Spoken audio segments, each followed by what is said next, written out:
I admit I don't pay much attention to time these days. I would have to turn on my car to find out what time it is.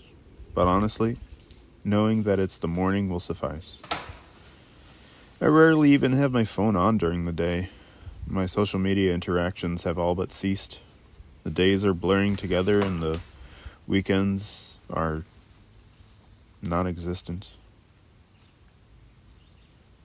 This is the point in the story where the protagonist is at a low point and supposed to muster together every ounce of energy to gnaw my way out of a situation. I must climb my way out of this pit through perseverance and resilience or something.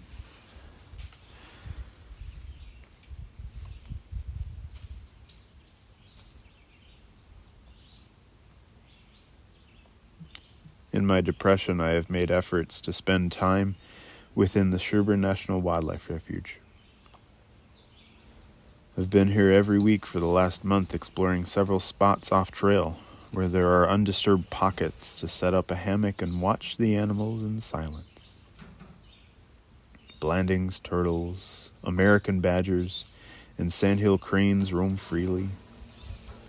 Red-headed woodpeckers are also an elusive species that are known to reside in these forests. The only one I ever saw was in 2018 on a birdwatch with an ornithologist. It was the only time I probably ever will. There's plenty of wildlife out here. They know how to avoid humans since we have appropriately given them safe haven.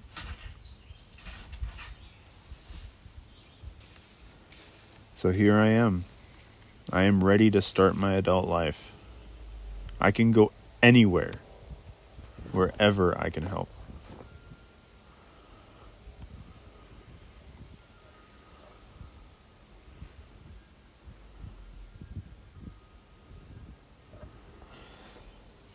There was once an assignment I put forth effort into at university. We were tasked to choose 5 places we would consider moving to upon graduating and why.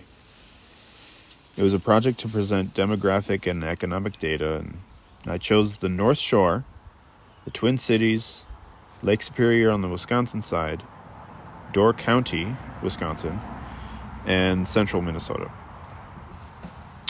Looking back on where I wanted to set up camp, I realize now that I need a level of self-respect before I can accomplish any of my life plans.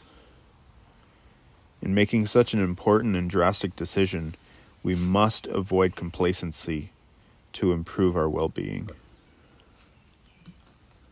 Fear of complacency is why I moved away from my university friends. That and the heavy drinking culture. I moved out of my hometown to the Twin Cities for access to resources and to have more self-dependence. Not only these, but there is a level of maternal dependence complacency I need to grow up from as well. Now that I have lived away from my childhood home for a few years, I want to begin an outdoor career akin to my essays on environmentalism. Does this mean moving up north? Could I financially figure out a way to venture out across America, or even globally with a remote job? Whichever sunrise I eventually decide upon, I would like to wake up where there are implementations of peaceful, offline options, to be able to consider my life's goal of being close to wilderness.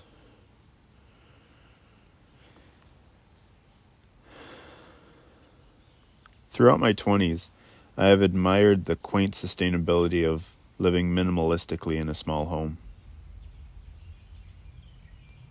Perhaps I would be happiest in a simple house no bigger than a single-car garage.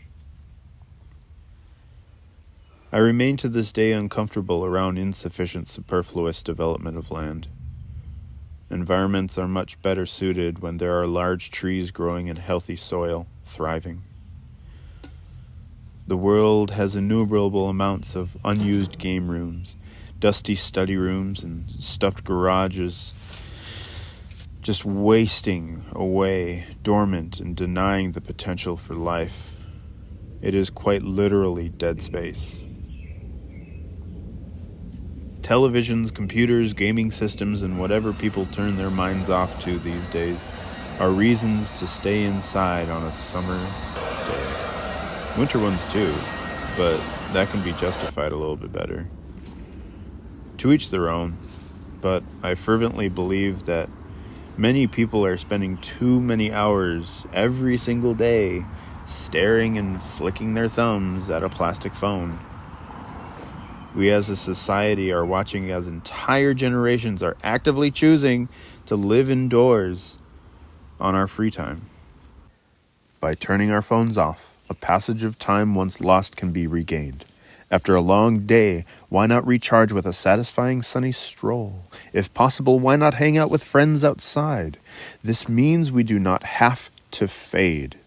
By allowing ourselves to intentionally make the decision to move away from our smartphone addiction, even if just for a short while, we can feel again the true essence of life.